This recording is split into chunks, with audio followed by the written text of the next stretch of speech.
యుద్ధం ప్రకటిస్తుంది అనే భావన మనం రావాలి అని చెప్పిన తీరు ఆ విధంగా ఏదైతే ఆపరేషన్ సింధూర్ నిర్వహించారో భారతదేశం యొక్క మహిళా శక్తి ప్రపంచానికి చాటే విధంగా ఆ సింధూరానికి ఆయన ఇచ్చిన నివాళి, ఆ విధంగా దానికి ఇచ్చిన గౌరవం ఇవాళ ప్రపంచం అంతా కూడా మన పక్క చూస్తుంది. ఆ కార్యక్రమం అయిపోయిన తర్వాత ఈ దేశానికి సంబంధించిన అందరూ పార్లమెంట్ మెంబర్స్ ని కలిపి డెలిగేషన్ గా అన్ని దేశాలకి పంపించి ఏ దేశం వెళ్ళినా ఆ దేశంలో భారతదేశం యొక్క శక్తి ప్రదర్శన జరిగింది. ఏదైనా పడుతున్న ఇబ్బంది, అలాగే అనేక ప్రాంతాలకి రోడ్లు, కరెంటు, మిగతా అనేక రకాల సౌకర్యాలు రాని పరిస్థితి, అలాగే మొత్తం దేశవ్యాప్తంగా దేశానికి సంబంధించిన సురక్ష విషయంలో అనేక రకాల లోట్లు ఉండటం, అలాగే ప్రపంచంలో భారతదేశం యొక్క ప్రభావం తగ్గటం, ఒక సాఫ్ట్ నేషన్ గా భారతదేశం ఉండటం, అలాగే ప్రపంచంలో ఆర్థిక శక్తిలో ఫ్రెజైల్ దేశాలు అంటే ఫ్రెజైల్ 5 అని చెప్పి ఏవైతే జనాభా ఎక్కువ ఉండి అతి అల్పంగా వాళ్ళ యొక్క ఆర్థిక శక్తి ఉన్న దేశాల్లో భారతదేశం ఉండేది. అటువంటి పరిస్థితుల్లో ఆయన దేశ ప్రధానమంత్రిగా పగ్గాలు ఎక్కిన తర్వాత జరిగిన ఏదైతే అనేక రకాల కార్యక్రమాలు ప్రారంభం నుంచి ఇవాల్టి వరకు నిరంతరాయంగా చేసిన అనేక రకాల కార్యక్రమాల కారణంగా ఇవాళ భారతదేశం ప్రపంచ దేశాల్లో ఒక గౌరవ స్థానం రావటం, భారతదేశానికి సంబంధించిన గతంలో ఇక్కడి నుంచి అనేక ఏళ్ల క్రితం వలస వెళ్లిపోయిన అందరూ కూడా పీపుల్స్ ఆఫ్ ఇండియన్ ఆరిజిన్ వాళ్ళందరూ కూడా ఈరోజు ఇచ్చే గౌరవం, ఆదరణ ఏ విధంగా పెరిగింది.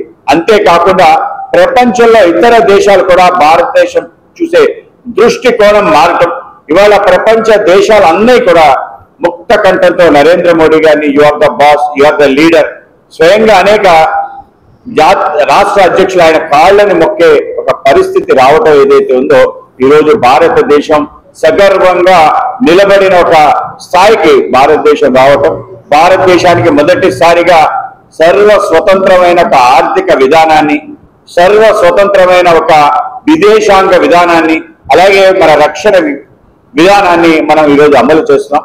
భారతదేశం తిరిగి తన కాళ్ళపై నిలబడి ఆత్మనిర్భర్ భారత్ గా ఆవిష్కరణ అయింది. ఈ యొక్క ఆత్మనిర్భర్ భారత్ గా ఆవిష్కరణ అయిన భారత్ స్వయం సంరక్షణ సాధించే విధంగా ఉండి రేపు ఏదైతే వికసిత భారతం ఏదైతే స్వప్నం ఉందో 100 వసంతాలు పూర్తి చేసుకున్న భారత స్వతంత్ర దేశానికి ఒక వికసిత భారతంగా డెవలప్ ఇండియాగా మార్చాలి అనే సంకల్పం సిద్ధిస్తుంది. ఆ సంకల్ప సిద్ధి కోసం ఈ యొక్క 11 ఏళ్ల యాత్ర సంబంధించిన అనేక విషయాలు పత్రికాముఖంగా ప్రజలకు తెలియజేసే కార్యక్రమం ఇవాళ ఇక్కడ తీసుకోవడం జరుగుతుంది. దీంట్లో ముఖ్యంగా మన నరేంద్ర మోడీ గారికి సంబంధించిన అనేక రకాల విషయాలపైన ఒక ఫోటో ఎగ్జిబిషన్, అలాగే ఒక పీపీటీ ప్రెజెంటేషన్ కూడా ఉంటుంది. ఆ విధంగా సంక్షేమానికి సంబంధించిన అనేక రకాల విషయాలు ఏవైతే ఇంజనీరింగ్ విద్యపై అప్పటికీ ఇప్పటికీ ఎప్పటికీ చెరిగిపోని ముద్ర వేసిన ఏకైక విద్యా సంస్థ నారాయణ రేపటి ప్రపంచాన్ని శాసించబోతున్న ఏఐ టెక్నాలజీని అందిపుచ్చుకొని విద్యారంగంలో వస్తున్న మార్పులకు అనుగుణంగా విద్యా విధానాన్ని మార్చుకుంటూ విద్యార్థుల్లో మేధోశక్తిని పెంపొందించేందుకు ప్రత్యేకమైన ప్రణాళికతో కోర్సులను అందిస్తున్న అపూర్వ విద్యా సంస్థ నారాయణ.